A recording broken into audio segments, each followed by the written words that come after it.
கமருதீனோட இந்த ஒரு ஆக்ஷனுக்கு பிறகுமே கூட இன்னும் நாங்கள் எக்ஸ்கியூஸ் கொடுக்க தான் போகிறோம், இன்னொரு வீட்டில் வச்சிருக்க போகிறோம் அப்படின்னு சொல்லிட்டு ரெட் கார்டு கொடுத்து வெளியே அனுப்ப மாட்டோம், உள்ளதான் வச்சிருப்போம்னு சொல்லிட்டு விஜய் டிவி பண்ணாங்கன்னா விஜய் டிவி டிஆர்பிக்காக இன்னும் என்ன வேணாலும் பண்ணுவாங்க, எவ்வளோ வேணாலும் அலோவ் பண்ணுவாங்க அப்படின்னு சொல்லிட்டு நம்ம எடுத்துக்கலாம். ஏன்னா இந்த ப்ரமோவில் அவர் பண்ண விஷயம் அந்த மாதிரி. இந்த ப்ரமோவில் பார்க்க எனக்கு ஒரு 3-4 விஷயம் இருக்குங்க. ஒன்றுனா சொல்கிறேன். அப்புறம் இந்த வீடியோ ஃபுல்லாக பாருங்கள், நம்ம சேனல் லைக் பண்ணிட்டு சப்ஸ்கிரைப் பண்ணிட்டு ஃபுல்லாக பாருங்கள். ஃபஸ்ட்டு விஷயம் பார்த்தீங்கன்னா, இப்படி அவர் பண்ண ஆக்ஷன் பார்த்தீங்கன்னா அவர் என்ன காமிக்குதுன்னா, அவருக்கு கொஞ்சம் கூட பயமே இல்லை, ரூல்ஸை ஃபாலோ பண்ணுங்க எண்ணமே கிடையாது அப்படிங்கிறத காமிக்குது. விஜய் சேதுபதி எவ்ரி வீக் என்ன தான் சொன்னாலுமே கூட அவர் கொஞ்சம் கூட கண்ட்ரோல் ஆகிற மாதிரி தெரில அப்படிங்கும்போது ஃபஸ்ட்டு விஷயம் விஜய் சேதுபதிக்கு இங்கே கண்ட்ரோல் பண்ண தெரில அப்படிங்கிற மாதிரி தான் சொல்லணும். இதே ஆண்டவராக இருந்தால் எப்போயோ கண்ட்ரோல் பண்ணியிருப்பார், இந்த அளவுக்கு போக விட்டுருக்க மாட்டார். இந்நேரம் இன்ஸ்டண்ட்டாக உடனே ரெட் கார்டு கொடுத்து வெளியே அனுப்பிச்சிருப்பாங்க. பட் இன்னும் அவர் உள்ளே தான் இருக்கிறாரு அப்படிங்கும்போது விஜய் சேதுபதிக்கு கண்டஸ்டன்ஸ் வந்து கண்ட்ரோல் ஆக மாட்டாங்க அப்படிங்கிறதான் காமிக்குது. ஏன்னா ஆண்டவருக்கு ஒரு பயம் கலந்த மரியாதை இருக்கும், இவருக்கு அந்த ரெண்டுமே இல்லை அப்படிங்கிற மாதிரி தான் காமிக்குது ஃபஸ்ட்டு விஷயம். அடுத்தது பார்த்தீங்கன்னா, இவ்வளோ பண்ணியும் இவ்வளோ சொல்லியும் எக்ஸ்கியூஸ் கொடுத்துமே கூட அவர் வந்து இவ்வளோ தூரம் பண்ணுறாரு, கமருதீன் இவ்வளோ தூரம் பண்ணுறாரு அப்படிங்கிற மாதிரி இருந்தால் அவர் இன்னும் இருக்க மற்ற கண்டஸ்டன்ஸ்க்கு என்ன வேணாலும் பண்ணுவார், எவ்வளோ பிரச்சனை வேணாலும் கொடுப்பாரு அப்படிங்கும்போது மற்ற கண்டஸ்டன்ஸ் கண்டிப்பாக சேஃப்டி கிடையாது அப்படிங்கிற மாதிரி தான் நம்ம எடுத்துக்கணும். ஏன்னா கை மேலே வச்சுட்டாரு, நல்லா முகத்தில் அடி நல்லா சரியான ஒரு அடியை விட்டுட்டாரு, அடி வாங்கிட்டு பிரவீன் ராஜ் கீழே விழுந்துட்டாரு. ஸோ இந்த லெவலுக்கு போகிறவர் இன்னுமேட்டும் வீட்டில் வச்சிருந்த மாதிரி இருந்தால் கண்டஸ்டன்ஸுக்கு கண்டிப்பாக சேஃப் இல்லை அப்படிங்கிற மாதிரி தான் ஒன்று காமிக்குது. ரெண்டாவது விஷயம். மூணாவது விஷயம் பார்த்தீங்கன்னா, இந்த பிரச்சனையில் ஆக்சுவலாக வந்து பார்த்தீங்கன்னா பிரச்சனை வந்து விளக்க தான் போயிருப்பார். விளக்க போகும்போது அப்போ நடந்த கான்வர்சேஷனில் அப்படி தள்ளுபுள்ள அப்படின்னு சொல்லிட்டு பிரச்சனைக்கு மேலே கூட அங்கே சண்டை வந்திருக்கு, பிரச்சனை மேலே கூட கை வச்சிருப்பாரு. ஸோ அவர் மேலே கை வச்சோடனே சாண்ட்ரா வந்து ரொம்பவே அழுந்துட்டு வந்திருப்பாங்க, அச்சோ இப்படி ஆகி போச்சு அப்படின்னு சொல்லிட்டு.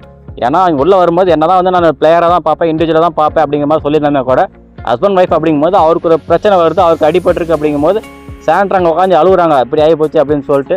ஸோ இப்படி ஃபேமிலியை சேர்த்து உள்ளே அனுப்பிச்சாங்கன்னா இது எப்படி வரும் அப்படிங்கிறதையும் இந்த இடத்துல காமிக்குது. ஸோ இந்த 3 பிரச்சனையுமே இந்த ஒரே ப்ரமோலே வருது. ஸோ கண்டிப்பாக அடுத்த ப்ரமோவில் என்ன வரும்னு சொல்லிட்டு நான் பார்க்க ரொம்ப ஈகராக இருக்கேன். ஏன்னா அடுத்த ப்ரமோவில் இதோட நீழ்ச்சி அடுத்து என்ன ஸ்டெப் பண்ணியிருக்காங்க அப்படிங்கிறதையும் வரும்.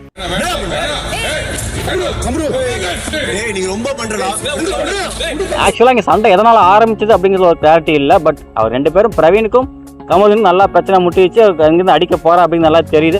ஸோ மொத்த வீடுமே தடுக்க வந்துட்டாங்கிற அளவுக்கு தான் இங்கே பிரச்சனை ரொம்ப பெருசாக சத்தம் போட்டு பயங்கரமாக ஷவுட் அவுட் பண்ணி ஓடி வந்து அடிக்கிற அளவுக்கு மேலே கையக்கன்னு சொல்லிட்டு பயங்கரமாக போயிட்டுருக்கு. ஸோ எல்லாரும் பயந்துட்டாங்க, எல்லாருமே தடுக்க போகிறாங்க.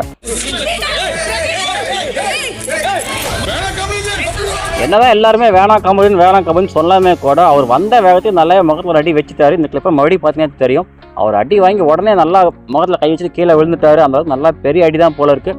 ஸோ இது எப்படி எல்லாம் இன்ஜுரி ஆயிருக்கு என்ன அப்படிங்கிறது தெரியல.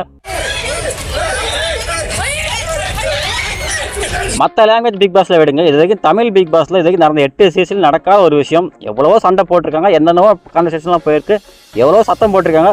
பட் இது வரைக்கும் இந்த அளவுக்கு மேலே யாராவது கை வச்சுருக்காங்களா அப்படின்னு கேட்டிங்கன்னா கண்டிப்பாக கிடையாது. முதல் தடவை கமருதீன் தான் இந்த அளவுக்கு இவ்வளோ ஃபோர்ஸ்ஃபுல்லாக அவர் அடிபடுற அளவுக்கு கை வச்சிருக்கிறார்.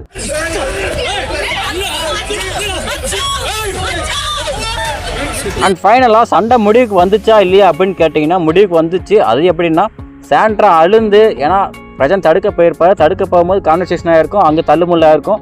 ஸோ பிரஜன் மேலேயும் அங்கே பிரச்சனை போகும்போது பிரஜன் இப்படி பண்ணிட்டாரு, பிரஜன் மேலே அடி வந்துச்சு அப்படிங்கிற மாதிரி சாண்ட்ரா உட்காந்து அழுந்துருப்பாங்க. ஸோ அவங்கள சமாதானம் பார்த்ததுதான் மற்ற எல்லாமே அங்கே போயிருப்பாங்க. அதனால் சண்டை இப்போதைக்கு கொஞ்சம் கூல் டவுன் ஆயிருக்கு, தள்ளி போட்டிருக்காங்க அப்படின்னு தான் சொல்லணும்.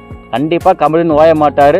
அவர் வந்தாலுமே பார்வதின் ஏற்றி விடாம விட மாட்டாங்க. பார்வதி கூப்பிட்டு வச்சு தனியாக என்னென்னமோ ஏற்றி விடுவாங்க, எவ்வளோ வேலையெல்லாம் பார்ப்பாங்க அப்படின்னு நமக்கு நல்லாவே தெரியும். ஸோ இந்த பிரச்சனை இப்போ இதோட முடிப்பாது கிடையாது, இப்போதைக்கு கூல் டவுனாக தள்ளி போட்டிருக்காங்க அப்படிங்கிற மாதிரி தான் நான் ஃபீல் பண்ணுறேன். அண்ட் நீங்கள் என்ன நினைக்கிறீங்க அப்படின்னு கமெண்ட்டில் சொல்லுங்கள். ஏன்னா இந்த அளவுக்கு போயிருக்கு அப்படிங்கும்போது ரெட் கார்டு கொடுக்கலாமா வேணாமா அப்படிங்கிறதையும் தயவு செஞ்சு சொல்லுங்கள்.